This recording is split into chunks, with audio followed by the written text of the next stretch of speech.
यदि गिरंड के पहले एक से अधिक नाउन या प्रोनाउन रहे तो उसे पॉजेसिव में नहीं रखा जाता है।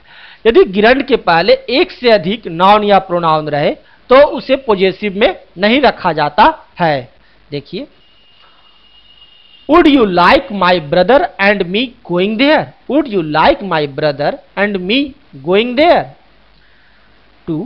I don't like Ram and Sita reading in the same school. I don't like Ram and Sita reading in the same school. किसी नाउन का प्रयोजन पर्पस बताने के लिए हम फोर का इस्तेमाल करते हैं और उसके बाद वर्ब को गिरंड बना देते हैं।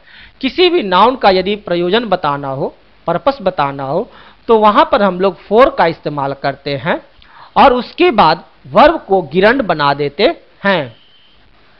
This spoon is for serving meals. यह चम्मच खाना परोसने के लिए है, अर्थात चम्मच का प्रयोजन बताया जा रहा है। This spoon is for serving meals. देख रहे हैं, फोर के बाद वर्ब का लिखना है तो वो गिरंड बनाकर लिखे हैं। फोर का प्रयोग यहां किस लिए हुआ है? स्पून का पर्पस बताने के लिए। This book is for teaching grammar. यह किताब ग्रामर सिखाने के लिए है, अर्थात किताब का प्रयोजन बताया जा रहा है। This book is for teaching grammar. उसी प्रकार कारण काउज का बोध कराने के लिए भी फोर प्लस गिरंड का इस्तेमाल होता है। उसी प्रकार कारण काउज का बोध कराने के लिए भी फोर प्लस गिरंड का इस्तेमाल होता है। The messenger was dismissed for committing theft. The messenger was dismissed for committing theft. He was honored for getting the first prize. He was honored for getting the first prize. Vinod Kambli has been selected for playing well in the Ranji Trophy. Vinod Kambli has been selected for playing well in the Ranji Trophy. लेकिन verb का प्रयोजन बताने के लिए four और गिरंड का इस्तेमाल नहीं करना चाहिए।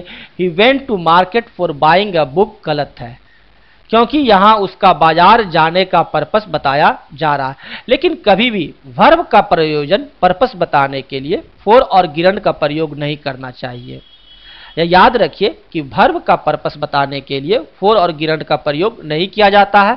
एज एग्जाम्पल अगर हम लोग कहते हैं he went to market for buying a book, तो यह सेंटेंस गलत है, क्योंकि यहां उसका बाजार जाने का पर्पस बताया जा रहा है। वर्ब का पर्पस बताने के लिए हम इन्फिनिटिव का इस्तेमाल करते हैं। सही सेंटेंस होगा, वर्ब का यदि पर्पस बताना हो तो हम लोग इन्फिनिटिव का इस्तेमाल करते हैं। सही सेंटेंस होगा he went to market to buy a book. He went to market to buy a book. Gavaskar played football to amuse the spectators. Gavaskar played football to amuse the spectators. चूंकि verb went का प्रयोजन बताया जा रहा है, अतः infinitive to plus verb का प्रयोग हुआ है। यहां गिरंड का प्रयोग गलत है। यहां देखिए he went to market to buy a book, यहां पर्पस बताया जा रहा है वेंट का, तो यहां पर इन्फिनिटिव का प्रयोग टू प्लस वर्ब यानी टू और बाई का प्रयोग किया गया है। He went to river to have a bath. He comes here to read English. देखिए he went to river to have a bath. He comes here to read English. देख रहे हैं यहाँ इन्फिनिटिव का प्रयोग, इन्फिनिटिव का प्रयोग वर्ब का प्रयोजन बताने के लिए किया जाता है।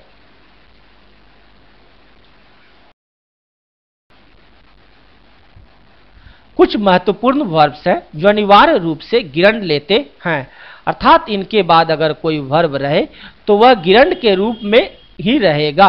कुछ ऐसे महत्वपूर्ण वर्ब्स हैं जो अनिवार्य रूप से गिरंड लेते हैं, अर्थात इनके बाद अगर कोई वर्ब रहे तो वह गिरंड के रूप में ही रहेगा। फर्स्ट, प्रिवेंट रोकना, prevent him from going to the station. Prevent रोकना, prevent him from going to the station. Second है गो ऑन, जारी रखना, she went on weeping, she went on weeping. Give up, छोड़ देना, I have given up reading, give up यानी छोड़ देना, I have given up reading, आप ऐसे वर्ब्स देख रहे हैं जो कि अनिवार्य रूप से गिरंड लेते हैं। 4 कीप ऑन जारी रखना, Sita kept on singing for hours.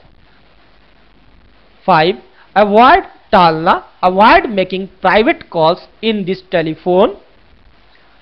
6 enjoy आनंद उठाना, I enjoy reading novels, I enjoy reading novels.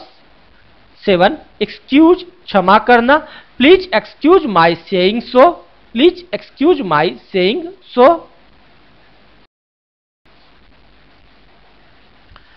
Mind ध्यान देना, would you mind my going late today, would you mind my going late today. Leave off रुकना, it left off raining, it left off raining. Insist on आग्रह करना, he insisted on playing cricket, he insisted on playing cricket. It is no use या it is no good, कोई लाभ नहीं है, it is no use या no good calling him now,